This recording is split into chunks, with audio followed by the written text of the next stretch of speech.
You've probably had this thought at some point, maybe while scrolling through property listings late at night, wondering how people your age are actually buying homes when prices seem completely out of reach. You look at the numbers, you compare them to your salary, and something doesn't add up. Because even if you save consistently, it feels like the goal keeps moving further away instead of getting closer. Your parents might tell you it was never easy, but deep down you know something has changed, because the gap between income and house prices today feels very different from what they experienced years ago. Friends around you either delay buying, move back in with family, or take on massive loans that stretch decades into the future, which turns what used to feel like a milestone into a long-term financial burden. And even when you try to stay optimistic, telling yourself you'll eventually catch up, rising prices and stricter loan requirements quietly make that future feel less certain with every passing year. So the question becomes unavoidable. Why is owning a home starting to feel impossible for so many people, even those with stable jobs and decent incomes? To understand this, we need to look beyond just house prices, because the problem isn't one single factor. It's a system of changes that have been building quietly over time. Let's start with something simple. A home used to be mainly a place to live, but over the years it slowly transformed into something else, something that people now treat as an investment. When houses become investments, their value is no longer tied only to how useful they are to live in, but also to how much profit they can generate over time for the people who own them. This shift changes everything, because now buyers are not just families looking for shelter, but also investors, companies, and wealthy individuals trying to grow their money. And when more money flows into housing as an investment, prices don't just rise steadily, they accelerate, because demand increases beyond what normal home buyers can realistically afford. At the same time, supply doesn't increase fast enough to match that demand, because building homes takes time, land is limited, and regulations often slow down development. So you end up with a simple imbalance. Too many people with money chasing too few homes, which naturally pushes prices higher and higher over time. But here's where it gets more complicated, because even as prices rise, salaries don't follow at the same pace, and that's where the real pressure starts to build. If your income grows slowly while house prices grow quickly, the percentage of your income needed to buy a home keeps increasing, even if your salary technically improves. That's why someone earning more today than a decade ago can still feel poorer when it comes to buying property, because what they're trying to buy has become disproportionately expensive. Now add interest rates into the equation, because most people don't buy homes in cash, they rely on loans, which means the cost of borrowing becomes a critical factor.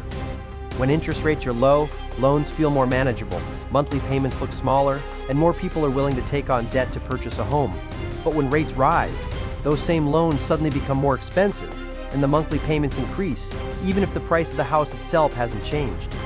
This creates a double pressure: high property prices combined with expensive borrowing, which makes qualifying for a loan much harder for the average buyer. Banks also become stricter during uncertain economic times, requiring higher down payments, better credit scores, and more stable income histories before approving loans. So even if you think you can afford the monthly payments, you might not even get past the initial approval process, which blocks many people before they even begin. Another factor that often goes unnoticed is urban concentration, because jobs, opportunities, and better lifestyles tend to cluster in specific cities or regions.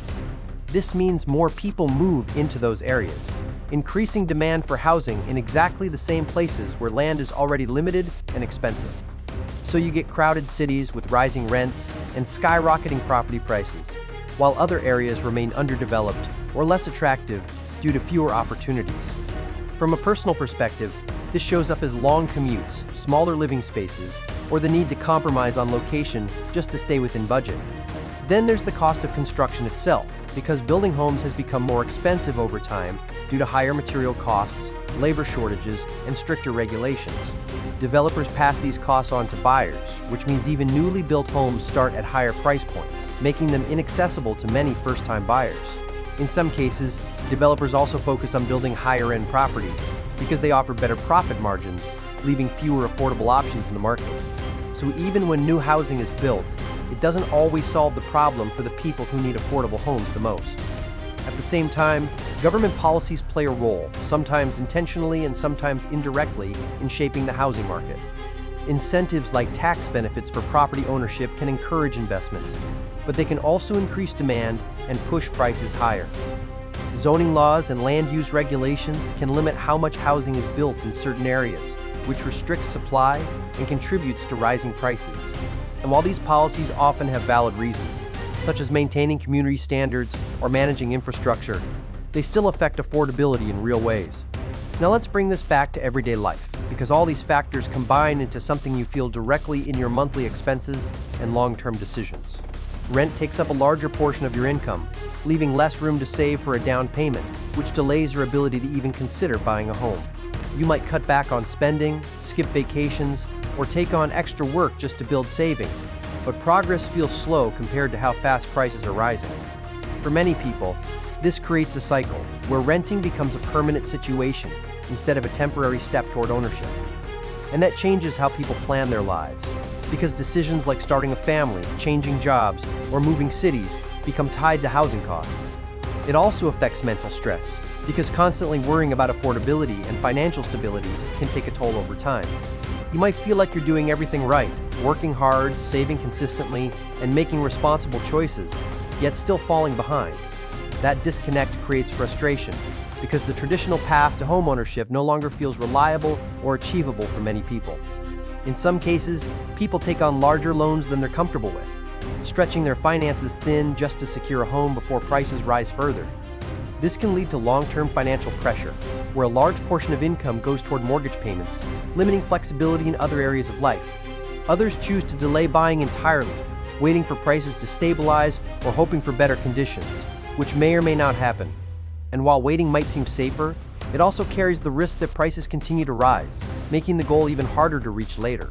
There's also a generational aspect to this problem, because younger buyers today are entering the market under very different conditions than previous generations.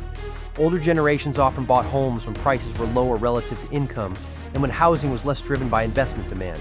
This creates a perception gap, where advice from older homeowners doesn't always apply to current realities faced by younger buyers. So when someone says, just save more or work harder, it can feel disconnected from the actual scale of the problem today. The situation is further complicated by global trends, because housing markets are increasingly influenced by international investment and economic shifts. Money can flow across borders into real estate, especially in desirable cities, which adds another layer of demand beyond local buyers. This pushes prices even higher, making it harder for residents in those areas to compete with global capital. Technology and remote work also play a role, because people can now move more freely, increasing demand in areas that were previously less competitive. So housing pressure spreads to new regions, instead of being limited to major cities alone. At this point, it becomes clear that the issue isn't just about individual effort. It's about structural changes in how housing markets operate. And when a system shifts like this, individual strategies alone are often not enough to overcome the broader forces at play. That doesn't mean homeownership is impossible for everyone, but it does mean the path has become more complex and less predictable. People now have to consider alternative approaches, like buying smaller properties, moving to less competitive areas, or sharing ownership.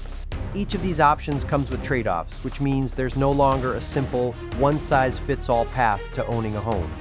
For some, renting long-term becomes a practical choice, even if it wasn't the original plan, because it offers flexibility in an uncertain market. For others, financial planning becomes more strategic, focusing on investments, income growth, and timing, rather than rushing into a purchase. But regardless of the path, the emotional impact remains, because owning a home has always been tied to stability, security, and a sense of achievement. When that goal feels out of reach, it can affect how people view their progress and future prospects. So what does the future look like? Will housing become more affordable again, or will this trend continue?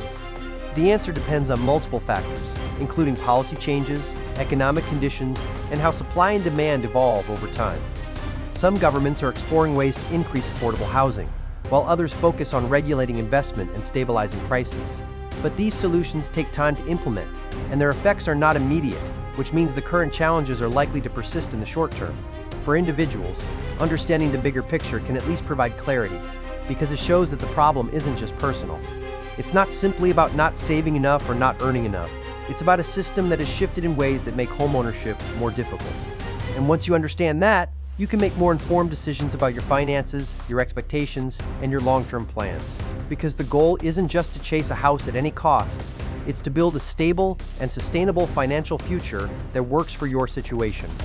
If you found this breakdown helpful and want more simple explanations of complex economic topics like this, consider subscribing so you don't miss the next one.